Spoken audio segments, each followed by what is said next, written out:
Hello everyone, welcome to a brand new video where today we are going to be taking a look at the full set list of Unbroken bonds. Huge props to Limitless TCG for putting this together. Finally, the Unbroken bonds set list has been confirmed. I didn't want to review the set based on speculation, but now that we have an official set list thanks to the set getting early released over in Spain, I believe, we have access to the full set list. So now we know exactly which cards we are getting. There are a few surprises, I believe. It's a humongous set, so I will probably end up speaking for a long while, so bear with me. We do have PHEROMOSA and BUZZWOLE GX, 260 HP, a grass basic. Now, if you've been keeping up with results from Japan, you must have heard about this card. It was doing the rounds, really was a pretty broken deck, and it was doing pretty well over in Japan. We have the attack Jet Punch, which we all know and love very much from the good old BUZZWOLE GX, dealing 30 damage to the active and then 30 damage to one of your opponent's benched Pokemon. Now, when BUZZWOLE GX came out, we had Strong Energy, Diancie, and then expanded, we still have those options. There's not that much support for grass. The only way to increase the damage is through the use of Lurantis promo, Choice Band, and or Beast Energy. This is a tag team that is an Ultra Beast as well, so it can utilize Beast Energy to increase the damage output, but 30-30 is always a pretty decent amount. Now, we have Elegant Soul dealing 190 damage for 2 grass and a colorless. Not a bad attack cost, especially if you consider the possibility to power this up through Beast String. During your next turn, this Pokemon's Elegant Soul base damage is only 60 though, so different from BUZZWOLE GX's attack, which dealt 160. And you could attack, now you deal 190, then the following turn you only deal 60, which is not too terrible, as the combination of those numbers means you're hitting for 250, which is enough to KO a lot of the tag teams GX available. And with a simple choice band, your damage output could go up all the way to 310, which is enough to 1-hit KO or to 2-hit KO pretty much every GX out there. Now, the main reason why PHEROMOSA and BUZZWOLE GX was utilized, however, is because of the Beast Game attack, dealing 50 damage, and then if your opponent gets knocked out by damage from this attack, you take an additional prize card. So a really nice way to finish off a Pokemon, especially if you hit them first with Elegant Soul. And the plus bonus, I think, is just a bit too difficult to pull off. It says if this Pokemon has 7 extra energy attached to it, you take 3 additional prize cards instead. So for a total of 8 energy, you get to draw essentially 4 prizes, and if you KO a tag team, you would essentially win the game right there, right? But there's not that many good ways to fully power up a PHEROMOSA and BUZZWOLE GX with 8 energy total, despite the fact that you can attach DCs to it and they would add to the attack cost, or the plus bonus rather. It's pretty difficult to pull off. And now we do have a weakness to fire, which is pretty relevant since when this card came out and started dominating in Japan,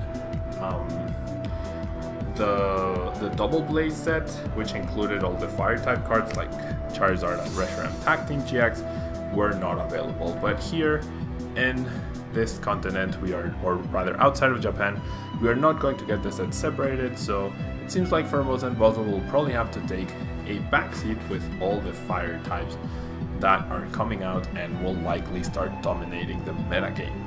So that's it for PHEROMOSA and BUZZWOLE GX. Now, I did click on the very useful hide less relevant cards feature from Limitless, so we won't be seeing a ton of basic Pokemon from this set, because there's no point in reviewing a Oddish that deals 10 damage for 1 energy and then its only purpose is to evolve into a Vileplume. However, Caterpie is a pretty relevant basic because its ability Pupate, once you're in your turn you may flip a coin. If head, search your deck for a card which evolved from this Pokemon and put it on top of this Pokemon to evolve it. There is no restriction on whether you can use this on the first turn that Caterpie has been played, I would assume. That means you can utilize it immediately when you pinch it down. So with a couple of good head flips, right, because Metapod has the ability Emergence, which does the exact same thing, you can get to a butter for your stage 2 on the first turn. And if you're going second, this is incredibly good because you can use the triple charge attack, where you search your deck for 3 basic energy cards and attach them to your Pokemon in any way you like. So a really cool synergy between the evolution line. How many deck spots you dedicate to such a line, I'm not sure. A lot, right? I don't think it's even viable because it is reliant on flips, but I'm sure people will give it a try, and it might be especially strong in pre-releases. Now, next up, as I was mentioning, we don't see Oddish. Of course there's an Oddish in the set, we're just choosing to skip it. However, Gloom, with its ability Intolerable Smell, once you're in turn, you may flip a coin. If heads, look at your opponent's hand and put a basic Pokemon you find there onto their bench. Pretty nice ability. It allows you to have something or bench something like a Tablemon or a Dedenne GX, which is coming out with this set as well, and your opponent would not get to use their ability, right? And you can also essentially get something put on the bench that would occupy a bench spot. Your opponent might not want to have it down and could be an easy target for you. So once again, because it's a flip, I don't think many decks will dedicate spots to it, but it's definitely a pretty interesting ability to have. And probably if you're planning on using any sort of Vileplume deck, this is probably the Gloom to use.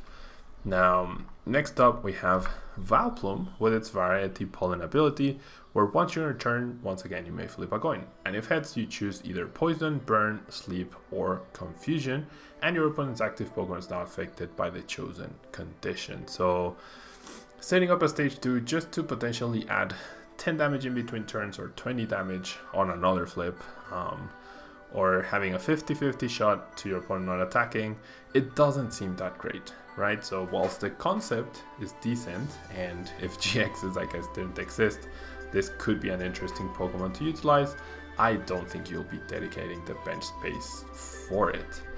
Now, next up we do have Venomoth GX, another GX that when released, people were surprised because Venomoth is definitely not considered a fan favorite Pokemon, so it was really cool to see the mascot of Koga, being utilized or getting a GX, potentially playable GX, but once again the big issue is that fire weakness staring at us. The first attack, Secret Ninja Teaching, deals 110 damage plus a certain bonus depending on the supporter you played. If you played Koga's Trap from your hand this turn, then this attack does 90 more damage.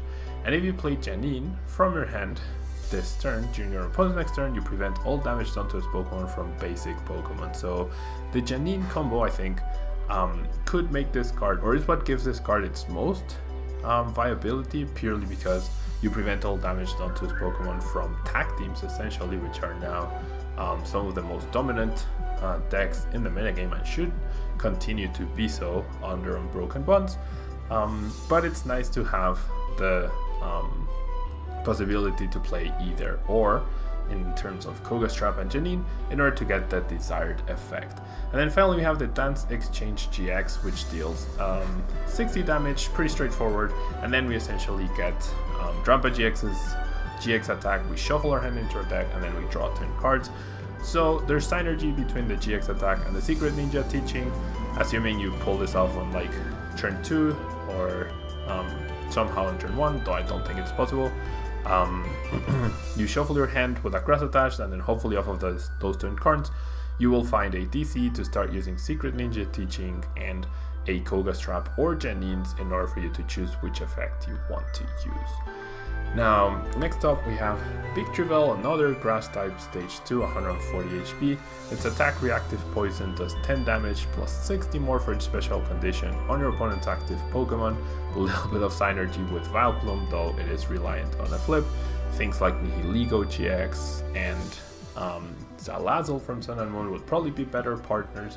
And we have the Gastro Acid attack, which deals 90, and until the end of your next turn, the defending Pokemon has no ability. So interesting balanced attacks, just not a good enough stage 2 to see any sort of play, I would say. And then finally for grass Pokemon, we do have Kartana.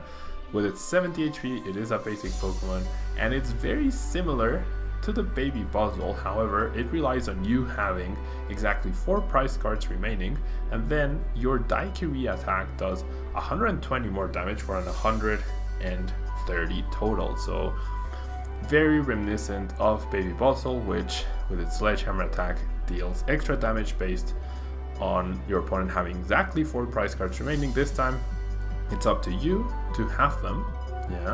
However, the grass typing is definitely a welcome addition. The fact that you can attack for a rainbow means we will be probably seeing this Kartana make its way into basic Jirachi Zapdos based decks, just like Buzzwole and just like Nihilego. The second attack, False Swipe, is also potentially interesting, though the flip of course is always annoying, where if heads you put damage counters on your opponent's active Pokemon until it has 10 HP remaining, but dedicating a grass and ATC to a 70 HP basic doesn't seem like the best way to utilize your energy, especially when relying on a coin flip. So that's gonna be it for the grass type Pokemon of Unbroken Bonds. Next up, as you can see, we have Reshiram and Charizard GX, probably the most hyped card in the whole set. So I'll be back in our next video with the fire type Pokemon review of the set. Don't miss it.